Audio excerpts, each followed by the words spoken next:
स्वागत है आपका मेरे YouTube चैनल आई कैन में। इस चैनल में आपको नॉन फिक्शन किताबों और उनके लेखकों के बारे में जानने को मिलेगा। तो देखते रहिए आज का वीडियो। नियम तीसरा, अपने इरादे छिपाकर रखें। विचार, आप किस उद्देश्य से काम कर रहे हैं ये जाहिर ना होने दें। इससे लोग अंधेरे में रहेंगे और अपनी योजना नहीं बना पाएंगे। अगर उन्हें इस बात का अंदाज़ा नहीं होगा कि आप क्या करना चाहते हैं तो वे अपनी रक्षा की योजना नहीं बना सकते। इस तरह आप उन्हें गलत दिशा में काफ़ी दूर तक ले जा सकते हैं और काफ़ी समय तक गुमराह कर सकते हैं। जब तक उनके इरादे का एहसास होगा तब तक बहुत देर हो चुकी होगी। शक्ति की कुंजी। ज़्यादातर लोग खुली किताब की तरह होते हैं। वे अपने मन की बात तत्काल कह देते हैं। वे मौका मिलते ही अपने विचार प्रकट कर देते हैं। वे अपनी योजनाओं और इरादों के बारे में लगातार बोलते रहते हैं। वे ऐसा कई कारणों से करते हैं। पहली बात, अपनी भावनाओं और भावी योजनाओं के बारे में बातें करने की इच्छा बहुत आम और स्वाभाविक होती है। अपनी जुबान पर लगाम कसना और अपनी बातों पर नियंत्रण रखना काफ़ी मुश्किल होता है। दूसरी बात, कई लोग ये मानते हैं कि ईमानदारी और स्पष्टवादिता से वे लोग का दिल जीत लेंगे और अपनी भलमनसाहत का प्रमाणित कर देंगे। वे बहुत मुगालते में रहते हैं। ईमानदारी दरअसल एक बहुतरा अधिकार है जिससे करता कम है, खून ज़्यादा बहता है। आपकी ईमानदारी से लोगों को चोट पहुंचने की संभावना ज़्यादा होती है। इसीलिए समझदारी इसी में है कि शब्दों को नाप तोल कर बोलें। बुद्धिमानी इसमें है कि लोगों से वही कहें जो लोग सुनना चाहते हैं। ये समझदारी नहीं कि आप उन्हें वह कटु सच्चाई बताएं जो आप महसूस करते या सोचते हैं। इससे भी महत्वपूर्ण बात यह है कि जब आप अपने इरादों और भावी योजनाओं के बारे में खुलकर बता देते हैं तो आपके बारे में कुछ भी छिपा नहीं रह जाता। ऐसी स्थिति में लोग ना तो आपका सम्मान करेंगे ना ही आपसे डरेंगे। ध्यान देने वाली बात यह है कि जिसका लोग सम्मान नहीं करते या जिससे लोग डरते नहीं हैं उस व्यक्ति के पास शक्ति कभी नहीं आती है। अगर आप शक्ति चाहते हैं तो ईमानदारी को एक तरफ रख के और अपने इरादों को छिपाने की कला सीखें। अगर आप इस कला में पारंगत हो जाएंगे तो आप हमेशा फ़ायदे में रहेंगे। इरादों को छिपाने की योग्यता के पीछे मानवीय स्वभाव की ये साधारण सी सच्चाई है। प्रायः हम देखने वाली चीज़ों पर भरोसा करते हैं।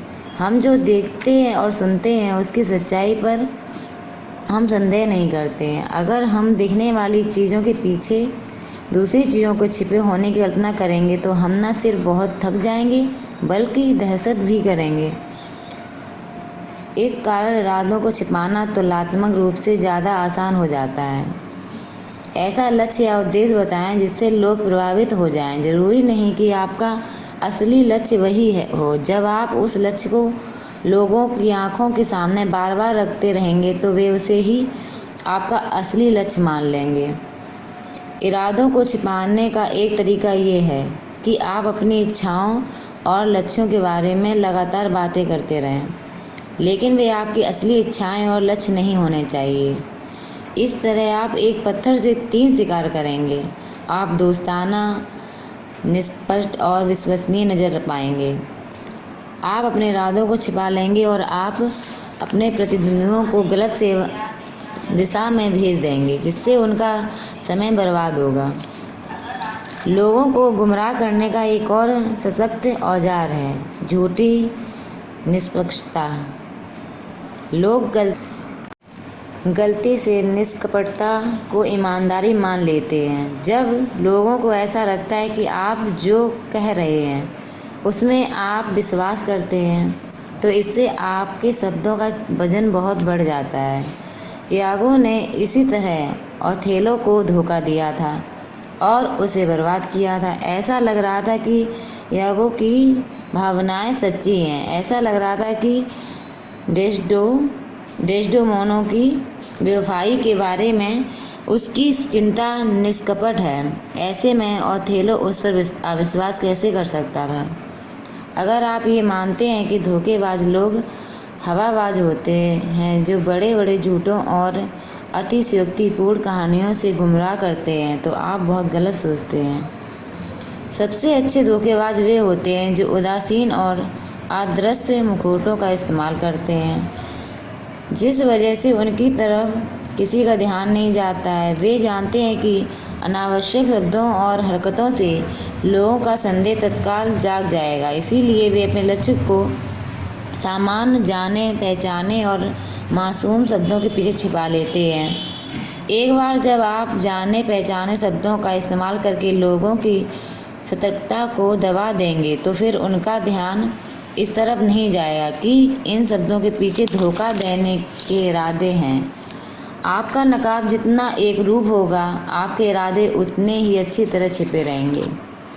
नकाब का सबसे आसान रूप है चेहरे के भाव। उदासीन और भावहीन चेहरे के पीछे हर तरफ की विनाशकारी योजना बनाई जा सकती है, जिसकी कमी को भनक भी नहीं लगेगी।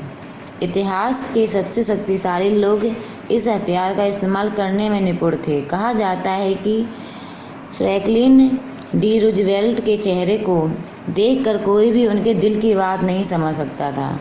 बैरन जेम्स रॉथस्चाइल्ड ने तो पूरी जिंदगी इस बात का अभ्यास किया कि वे नकली मुस्कुराहटों और भावहीन चेहरे के पीछे अपने असली विचार छिपा लें। याद रखें, अपनी प्रभावशाली वाक्पटुता को छिपाने और भावहीनता का नकाब पहनने में धैर्य और विनम्रता की जरूरत होती है। इस तरह के नीरस नकाब को लगाकर निराश न हों। अक्सर भावहीनता से लोग आपकी तरफ आकर्षित होते हैं और आप शक्तिशाली नजर आने लगते हैं। तस्वीर। भेड़ की खाल। भेड़ कभी अचानक हमला नहीं करती है। भेड़ कभी धोखा नहीं देती है। भेड़ बहुत ही सीधी और आज्ञाकारी होती है। भेड़ की खाल पहनकर लोमड़ी बड़े आराम से मुर्गियों के दड़बे में घुस सकती है। विशेषज्ञ की राय। जो योग्य सेनापति शत्रु पर अचानक हमला करने का इरादा रखता है, वह अपने शत्रु को अपने इरादे की भनक भी नहीं लगने देता है। अपने उद्देश्य और अपनी प्रगति को छिपाए अपनी योजनाओं को तब तक प्रकट न करें जब तक कि उनका विरोध करना असंभव ना हो जाए। जब तक कि युद्ध पूरा ही ना हो जाए, युद्ध की घोषणा करने से पहले ही विजय हासिल कर लें। संक्षेप में, उन सेनापतियों का अनुसरण करें जिनकी योजनाएं सिर्फ उन्हीं बर्बाद इलाकों को मालूम होती हैं जहां से वे अपनी सेना लेकर गुजरे हैं। हालांकि आज की दुनिया में चालाक बने बिना काम नहीं चल सकता, लेकिन चालाकी की छवि ना बनाएं। आपकी सबसे बड़ी चालाकी यह होना चाहिए कि आप अपनी चालाकी को छिपा लें। भरी दोपहर में समुद्र पार करें।